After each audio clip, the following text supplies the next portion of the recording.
कल लखनऊ से यूपी सरकार के उड्डयन मंत्री नंद गोपाल नंदी का बड़ा बयान। भारतीय नागरिक जो विदेश में फंसे हैं उन्हें सुरक्षित वापस लाया जा रहा है। एक एक भारतीय नागरिक की जिम्मेदारी हमारी है। 9 मई को नागरिकों को लेकर लखनऊ आएगी फ्लाइट। शारजाह सऊदी अरब से एयर इंडिया की एक फ्लाइट 1X0184 आएगी लखनऊ। एयर इंडिया की फ्लाइट से लगभग 200 यात्री कल लखनऊ पहुंचेंगे। एयरपोर्ट पर जरूरी दिशा निर्देश जारी किए गए हैं। सभी यात्रियों का मेडिकल टेस्ट और स्क्रीनिंग की व्यवस्था की गई है। अगर कोई यात्री कोरोना पॉजिटिव पाया गया तो 2 प्रकार की व्यवस्था की गई है। लखनऊ के बाहर के जनपद के यात्रियों को बस टैक्सी से भेजा जाएगा। यात्रियों को 1000, 2000, 3000 के होटलों में क्वारंटाइन किया जाएगा। 14 दिन क्वारंटाइन के बाद में मेडिकल परीक्षण के बाद में उन्हें रवाना किया जाएगा।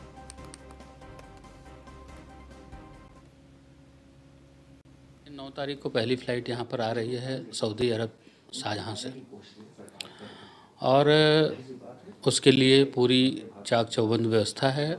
मैंने एयरपोर्ट डायरेक्टर सहित जो भी अधिकारी हैं सबसे बात कर ली है, और जिला अधिकारी लखनऊ भी कल वहाँ पर निरीक्षण कर चुके हैं। जो हमारी मेडिकल की टीम है, स्वास्थ्य विभाग की टीम है, पूरी मुस्तैदी के साथ, पूरी तैयारी के साथ, पीपी किट सारी तैयारी के साथ उनकी प्रॉपर चेकिंग करेगी, प्रॉपर स्कैनिंग करेगी।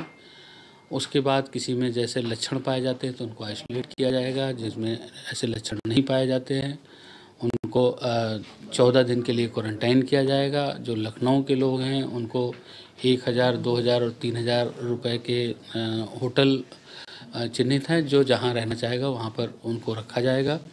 इसके अलावा अगर जो लखनऊ के बाहर के लोग हैं उनको टैक्सी के और बस के माध्यम से उनको उनके जनपद भेजा जाएगा, और वहाँ पर प्रशासनिक देख रेख में 14 दिन के लिए क्वारंटाइन करा करके फिर से उनकी जांच करा करके पुनः उनकी जांच करा करके अगर निगेटिव पाए जाते हैं तो उनको उनके घर सुरक्षित पहुँचाया जाएगा। सर, एक बड़ा तबका उत्तर प्रदेश के बाहर से उत्तर प्रदेश में वापस आया, जो उत्तर प्रदेश के नागरिक हैं, उनके सामने रोजी रोटी कमाने की बड़ी समस्या उत्पन्न हुई। सरकार की तरफ से किस तरीके की व्यवस्था की जा रही है? देखिए, मैं समझता हूँ इस देश में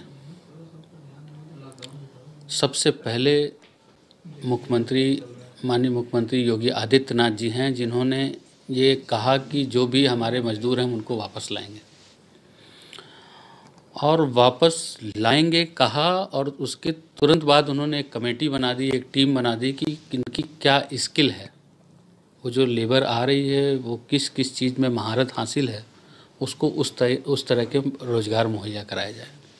तमाम देश की और विदेश की कंपनियां, अमेरिका भी, और ऐसी बहुत सारी कंपनियां जो चाइना और यहाँ वहाँ से हट करके उत्तर प्रदेश में व्यापार लगाने को इच्छुक हैं, उनसे भी हमारे वरिष्ठ मंत्रीगण, अधिकारीगण संपर्क में हैं।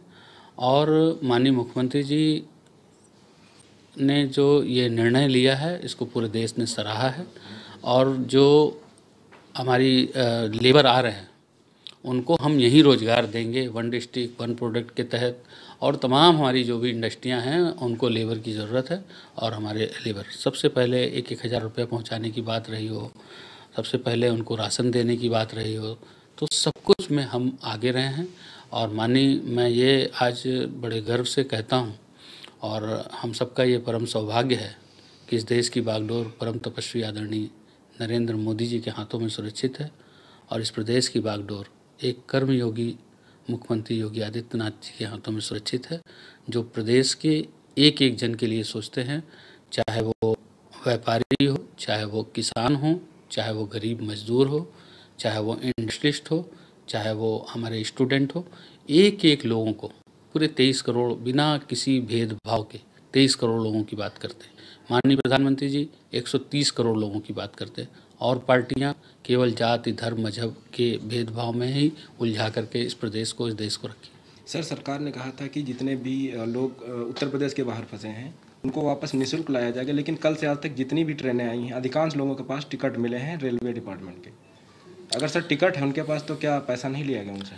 देखिए, एकदम रेलवे डिपार्टमेंट ने भी स्पष्ट कर दिया है कि प्रदेश सरकार और देश की सरकार 85% और 15% उसी आधार पर हो रहा है। ये तमाम लोग दिग्भ्रमित करने का काम कर रहे हैं, जिनकी पूरी राजनीतिक विरासत, राजनीतिक ज़मीन खिसक चुकी है।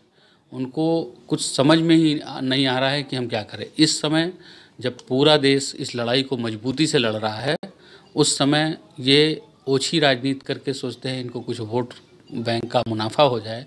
ऐसे समय में भी अगर ये ओछी राजनीति करते हैं तो मैं तो यही कहूँगा कि इनको इस तरह की बातें नहीं करनी चाहिए और दिग्भ्रमित नहीं करना चाहिए। ये लोग शानदार एकांत में रहने वाले लोग हैं। अखिलेश यादव, जिस पिता ने गद्दी सौंपी उस पिता को ही लात मार करके हटा दिया, उस चाचा को ही हटा दिया, तो जो स्वयंभू खुद ही अध्यक्ष बन गए और हम टीवी और अखबारों में सुनते थे कि वीडियो गेम खेलते रहते हैं, तो उसी तरह से गेम खेलते खेलते कुछ भी ट्वीट कर देते हैं। कुछ मानसिक रूप से क्या बोलना है, क्या कहना है, वो ना सोच करके कुछ भी ट्वीट करते हैं।